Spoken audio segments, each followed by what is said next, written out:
Ahmad Dhani posting di Ahmad Dhani dalam berita. Sekalian promoin channelnya kan. Ah iya boleh. Jadi itu kan tiba-tiba di suatu hari Ahmad Dhani memposting satu video, kemudian video berikutnya muncul. Dan Sebenarnya tuh video itu sudah ada di channelku yang lama, Video Legend.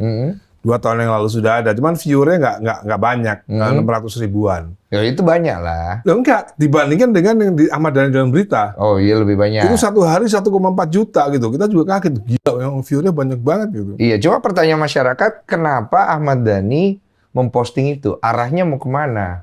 Ya arahnya begini, karena saya lihat masyarakat yang jahiliyah ini kan benar-benar kemakan gosip gitu loh. Benar-benar kemakan gosip di mana sekarang gantian ya aku tanya sama Iya, ya boleh Mas. kan video kompilasi itu. Iya. Ya kan, video kompilasi Ada di sini juga soalnya. Ya, ada satu di sini juga ya kan.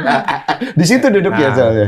Menurut Mas Denny Sumargo, Oke. kenapa seseorang yang sudah menikah, ya kan, punya suami baru, tapi kok safari podcast kemana-mana, lalu bercerita soal masa lalu dan bercerita soal sandiwara hidupnya kepada podcast-podcast. Nah, menurut Mas Denny Sumargo kenapa itu? Padahal dia udah punya suami loh. Biasanya sih ditanya. Kenapa harus menjawab? Kan harusnya kan nggak perlu karena dia sudah bersuami kan. Apa nggak takut suaminya marah? Ngapain sih bahas-bahas yang masa lalu? Dan itu aku lihat konten-konten podcastnya ibunya Alel Dul itu cukup lama loh. Kalau misalnya menikah tahun 2018 atau 2019, itu antara itu. Artinya setelah menikah dan punya suami baru, kok masih ngomongin yang lama-lama dan kayak masih, ya apapun tahu dong kalau datang ke podcast itu pasti ditanya itu. Nggak mungkin enggak gitu kan.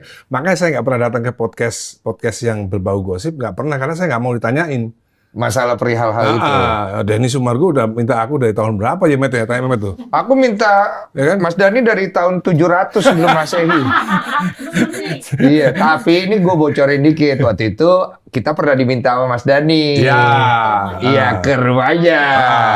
Baru-baru ini. Iya, cuman aku sih udah dapat bisikannya. Cuman aku bilang nanti dulu deh, aku masih di Korea. Ya. Terus aku mikir, ini kayaknya ada sesuatu yang